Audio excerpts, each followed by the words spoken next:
बिस्मिल्लाहिर्रहमानिर्रहीम। Sialkoti pigeon lover ते सब वीर भरावां नूं वेलकम, खुश आमदीद। दोस्तों मैं तुहाडा भरा तुहाडा होस्ट मोहसिन रहमान अर्ज कर रहा और भरावां वास्ते एक सियालकोटी चूहा मोतियां वाला दोस्तों सब्ज मोतियां वाला चूहा जोड़ा लैके तुहाडी खिदमत च हाज़र हाँ।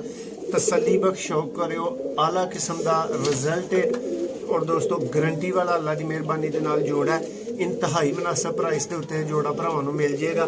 दोस्तों वीडियो नूं एंड तक वेखियो, तसल्ली ना शौक कर लियो। लैनी होए चीज़ या ना लैनी होए चीज़ नूं वेख तसल्ली ना लियो। वीडियो पसंद आए लाइक करो, चैनल नूं जिन्हां सबसक्राइब नहीं किया और चैनल नूं सबसक्राइब करो। जिन्हां ने घंटी का बटन प्रेस नहीं किया उन्हां भरावां को वीडियो नहीं पहुँचती, वो घंटी का बटन भी प्रेस करो।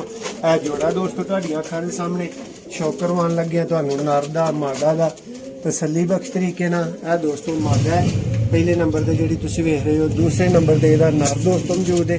तो दोस्तों नर की शौक तो आगाज करांगे। शौक का माशाल्लाह दोस्तों प्योर सियालकोटी वेखो, अख तसल्ली करो, खिलार दो भाई इत्थे जरा भरा अख दा तसल्ली दे नाल शौक करन। माशाल्लाह जी। लो दोस्तों है दी दूसरी अख है।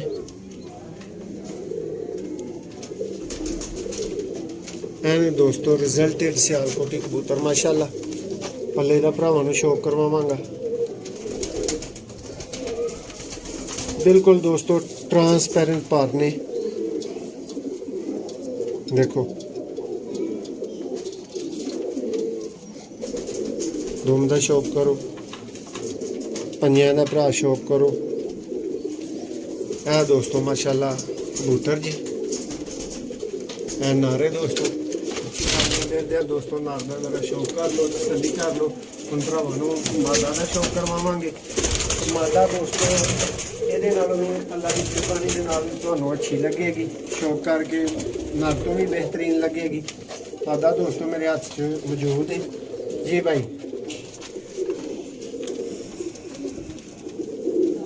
माशाल्लाह जी माशाल्लाह।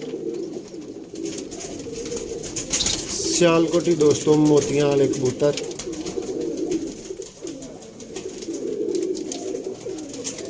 देखो पल्ला